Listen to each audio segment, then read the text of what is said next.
guess in an individual patient with mitochondrial disease, there are going to be lots of different factors contributing to their experience of fatigue. There'll be, the factors related to your mitochondrial function itself, and that it doesn't function completely normally, and that you don't start off with the same energy capacity compared to someone that doesn't have mitochondrial dysfunction. And then I guess, some of the therapies there might be, clinical trials and trying to improve that function.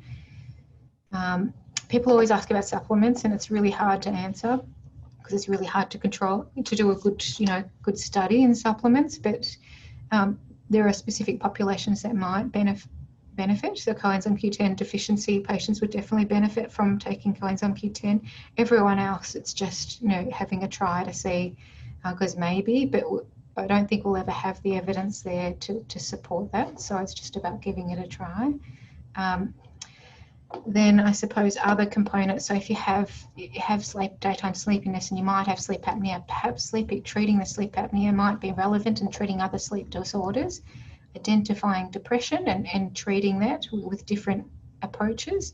We know that in previous studies on psychiatric disease in mitochondrial patients, there are some, you have to be cautious with medications, although they are very important. It's just that it should be supervised by your GP, that they're tolerated, because they do have a role in the biology of depression in the general community and also in patients with mitochondrial disease, but also supporting things like cognitive behavioural therapy and other psychological therapies.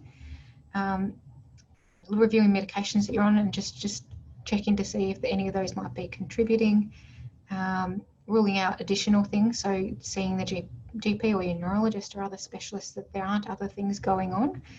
So anemia, thyroid dysfunction, in patients with myocardial respiratory dysfunction, other things that would have a different treatment approach. And then there's a graded exercise program, and Carolyn talks a lot about this, and it's based on a study that I should have put in that she did, but it's a very complicated study. But essentially, it's it showed that when you took a group of patients and you put them through exercise therapy, measuring lots of objective things, that they actually performed better after a period, of doing exercise. And when we institute that in patients, the graded part of it means we start off really slow, because a lot of the time our patients really can't, you struggle to get up each day and just get through your activities. How can you face the concept of an exercise program?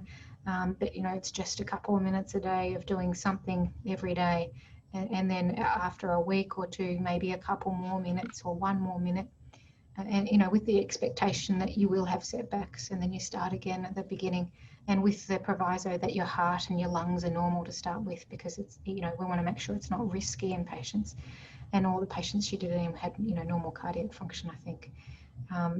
So when patients are able to participate in that, they do, we have had reports back just anecdotally that it does make a big difference to patients' endurance. So it does work when you're able to implement that.